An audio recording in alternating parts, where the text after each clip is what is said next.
Hey guys, welcome to the Cloth Diaper Podcast. My name is Bailey, and this is an episode of The Fold where I just chat about random things. So, as I sit down today, I don't really have a clear idea about what I want to chat about, but I think that we will talk about a question that I've seen come up again and again on the internet lately, and it's one that I answered on the blog. So if you go to clothdiaperpodcast.com, you can find a post about hemp inserts, and I'll include the link to that here in YouTube in case you're discovering this in 6 months. So, people on the internet are always struggling with leaks, and leaky diapers is very much a real challenge for a lot of parents, but it can be easily fixed and resolved. We often find that leaky diapers happen when people are using inserts that don't meet the capacity of their child. And each child has a different output and pees a different amount of pee. Yeah. Even between my own 2 children, I find that each child had different levels of output. And so when your diapers are beginning to leak, there's a couple things that we go through first. And I want to clear up one rumor before we even get going. Leaky diapers are very seldom associated with the need to strip. If your diapers are leaking, do not strip your diapers. No, it's not going to fix the problem. The problem is something else. So the first thing is fit. Does your diaper fit okay? Typically, we see leaks when diapers are too big or too small, or it's just like there's gaps and there's leaks. That's an issue. The second area that we see leaks is when a child has just flooded a diaper. And so if you've maxed out the absorbency of the insert, then you've got a problem. And the first thing about maxing out an insert is to think about, well, how long did baby go? Because you don't need to add more absorbency if your child outpeed a diaper within like 2 hours. So if you're getting leaks after 2 hours or after 3 hours, the answer to your problem is not to add more to the diaper, but to change the diaper more often, which I typically find is not an answer people really like. For some kids, it's unrealistic to ask for a diaper not to leak every 2 hours. And I think that at the end of the day, it's more financially responsible for some families to choose to change a diaper more often than to invest in high quality inserts that may or may not fix the problem. Yeah. So if we're talking about pocket diapers, and that's the majority of what people are struggling with, and you're using microfiber, and you're leaking, if the insert is fully saturated, that means that your baby outpeed the diaper, and you need to do something about it. So the first thing you can do is add more absorbency. And so you can just add another microfiber insert, that will work, or you can upgrade your inserts to something else. I typically see a recommendation for people to just add a hemp insert, and I am cautious about encouraging this recommendation just because I don't believe hemp solves everybody's problems. Hemp is an amazing resource. Hemp is an amazing fiber, but hemp is expensive. Yeah. And there are some cheap hemp on the market. So this is cheap hemp. This is 3 layers of hemp fleece by AMP. It's $3.75, and it does make a great booster. And this AMP hemp insert will be a great way to boost the absorbency of a microfiber insert without investing too much money.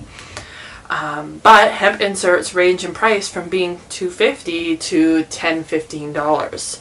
So really be cautious about whether or not you actually need hemp before making that investment. You can find a variety of hemp prices out there, and I did break down all of the different hemp options on the market, and I'm going to tell you this right now, and I hope you listen, is the hemp that you find on cheapy websites and the hemp that you find on Amazon or AliExpress isn't necessarily the cheapest. Some of the cheapest hemp on the market is actually available at cloth diaper retailers like Nicky's or Green Mountain or Lagoon Baby, where you can buy a simple 2 or 3 layer hemp insert or 4 layer hemp insert for about $5, which is the same as the quote-unquote cheap stuff that you find on other places on the internet. So shop around. Go check out that post. It's at www.Cloth Diaper Podcast, and I broke down all the different price points and all the different options that I could find. The other thing that I want to talk about with inserts, regardless of whether or not you're using hemp, cotton, or bamboo, is that inserts come in a variety of qualities and price points. And it's very much true that what you spend is what you get. So the density of a weave or the density of an insert changes. So just because this insert is 55% hemp and 45% cotton,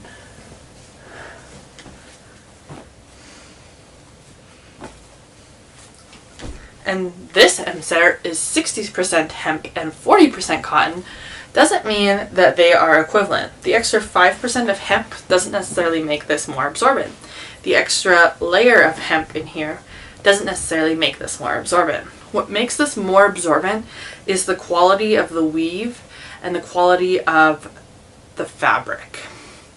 So you can have 4 layers of poorly sewn or poorly dense fabric, and it will be more expensive than this insert, but it might be less absorbent than this insert.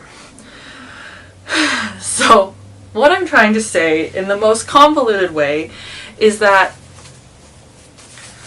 not all inserts are made the same. Don't just go off price points. Don't just go off layers. Go for quality, reputation, and first-hand experience.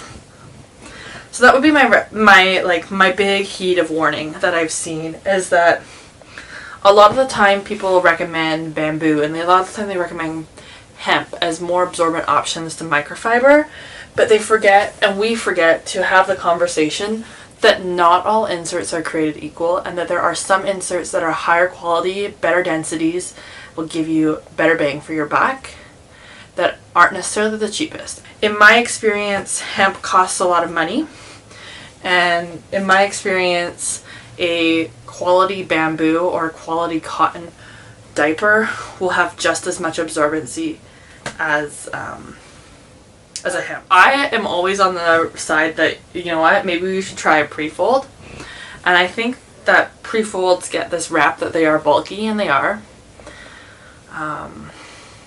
But that's okay. My kid still wears jeans, no fun problem. So this Bummies is 8 to 10 ounces. That's enough for 2 hours for average child. Okay, so even like this is a Grovia size 3. It's about 12 to 14 ounces of absorbency. Bamboo cotton, it costs about $4 to $5. So sometimes it's not about adding hemp inserts to your microfiber, but it's about replacing your microfiber with a different diaper. And sometimes that means going to cotton or bamboo. I think that cotton and bamboo gets the shaft in the world when it really should not. Like, just because your microfiber sucks doesn't mean you need to go immediately to hemp. Sometimes it means you just need to choose a better option, and sometimes that means this. I also think when people jump to hemp, they're often saying, just use it with your microfiber. And that's flawed, because microfiber over time will shed, it will depill, and eventually you'll have a problem with your microfiber, and it won't last, and you'll need to replace your microfiber.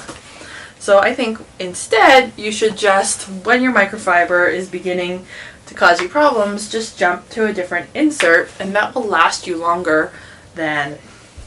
There's a lot of different options out there, and there's a lot of different advice. And I'm really just saying, like, can we just slow down on the hemp train? I'm really sad that in this cloth diaper laundry video, I have to show you that my daughter's been wearing underwear, and so there's little undies in here. Anyways, thanks for joining. That was my ramble for the week. That was my beef of the week. I hope you subscribe to the Cloth Diaper Podcast. There's like a bell or something. I'm new to this YouTube thing. I'll figure it out. And if you have any other beefs, conversations you want to have, give me a ring. Till next time. Bye.